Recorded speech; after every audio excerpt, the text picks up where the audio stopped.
자, 진드기 관련된 사고가 좀 끊이지 않고 있다고 하는데 이제 특히 이제 관광철, 단풍철 맞아서 산을 방문하신 야외 방문하시는 분들 사이에 이런 일인 것 같아요. 어떤 일인지 좀 정리를 해봤으면 좋겠습니다. 이동욱 차장. 네. 강원도 원주 이야기죠? 그렇습니다. 59살 이 네. 임모 씨, 강원도 원주에 거주하는 분인데요. 네. 이 야생 진드기로 인해서 끝내 사망한 것으로 최종 네. 확인이 됐습니다. 네.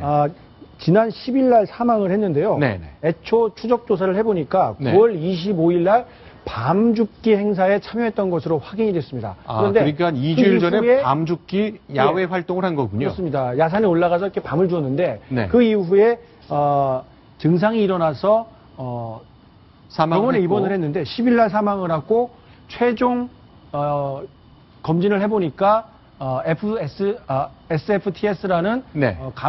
중증열성 혈소판 감소 증후군, 일명 진드기 증후군이라고 하는데요. 여기에 감염된 것으로 최종 확진 판정을 받았습니다. 네.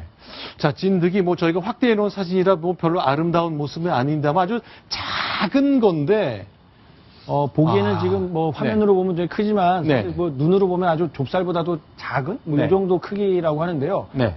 저 질병은 바이러스는 네.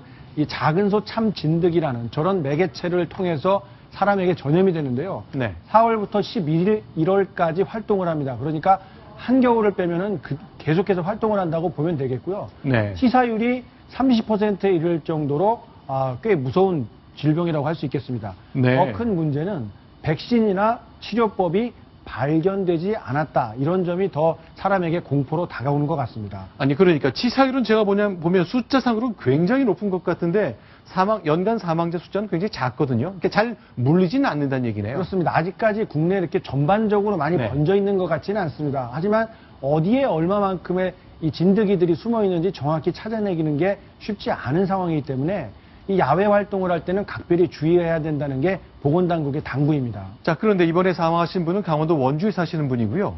지난 8월 달에도 이제 2달 전에도 사망자가 있었는데 그분도 역시 강원도에서 발생하니까 역시 산간 지역 야외 활동 그게 원인이 되겠군요. 그렇습니다. 정확하게 왜 원주에 많은 이런 환자분이 발생을 하고 사망자까지 연이어 나오고 있느냐. 네. 관계당국이 역학조사를 하고 있습니다만 네. 이 원주는 서울보다 면적이 서울에 비해서 1.7배 이를 만큼 네. 아주 넓습니다. 그러다 보니까 강원도 이쪽 지역에서 환자가 많이 발생을 할 수가 있는데요. 지금 화면에 보시는 것처럼 2013, 14, 15년 이렇게 보면은 전체 환자 중에서 강원도 쪽에서 차지하고 있는 환자 비율이 계속해서 늘어나고 있고 사망자도 강원도에만 집중이 되고 있습니다.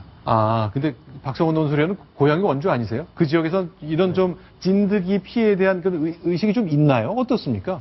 제가 원주서 컸긴 했습니다만 네. 특별히 원주에만 또는 강원도에만 저런 네. 진드기에 대한 물론 그렇죠. 공포가 있는 건 아닌데 네. 저도 지금 궁금한데 왜 도대체 저것이 내 고향 강원도 원주를 저렇게 무참하게 공포로 몰아넣는지 네. 명확한 답변을 듣고 싶습니다. 아마도 강원도가 전국에서 가장 산림 상태가 우수하고 네. 산이 많지 않겠습니까? 그렇죠. 그런 자연적인 그런 가장 큰 배경이 될 테고요. 네. 또 하나는 인구가 좀 적고 그러다 보니까 공무원 숫자가 적어서 많은 면적의 산림을 관리를 하면서도 정작 중요하게 방제를 해야 될 인력들은 터무니없이 부족하다고 합니다. 앞서 네. 잠시 설명드렸던 강릉시 같은 경우에는 서울시 면적의 1.7배나 되는 땅 면적을 갖고 있으면서도 방역을 하고 있는 투입 인원은 28명에 불과하다고 합니다. 그러니 예를 들어서 서울의 거의 2배 가까운 면적을 28명이 다니면서 방역을 한다? 이거 사실상 불가능하다고 봐야겠죠. 그러다 보니까 이런 사고들이 계속해서 발생하고 있다. 이런 지적이 나오고 있는 겁니다. 알겠습니다. 저희가 이재갑 한림대 감염내과 교수와 전화로 인터뷰를 한 게 있는데요. 자, 어떤 상황에서 걸리는지 또 증상이 어떤지 관련된 내용을 저희가 좀 들어봤습니다. 같이 한번 정리해 볼 수 있는 기회가 됐으면 좋겠습니다. 진드기에 물리고 난 다음에요. 잠복기를 거치거든요. 그다음에 급성으로 이제 발열이 생기고 근육통 생기고요. 그다음에 본격적으로 이제 악화되기 시작하면 다장기부전 형태 일으키며 사망하시거든요. 물린 부위 자국이 거의 안 남거든요. 그래서 실제로 진드기에 물렸다는 걸 기억 못 하시는 분 상당히 되거든요. 알겠습니다. 자, 이 증상 잘 모르는 가운데 물리게 되는데 아직 환자가 많지는 않습니다만 물렸을 경우에 치사율이 높게는 30%까지 된다니까 각별한 야외 활동 준비해야 되겠네요. 옷을 잘 털고요. 뭐 물렸을 땐 즉각 좀 조치를 취하는 것이 중요하다고 하니까 주변의 분들 잘 좀 챙겨 보셨으면 좋겠습니다. 자, 다음 소식 넘어갑니다. 순위 확인합니다.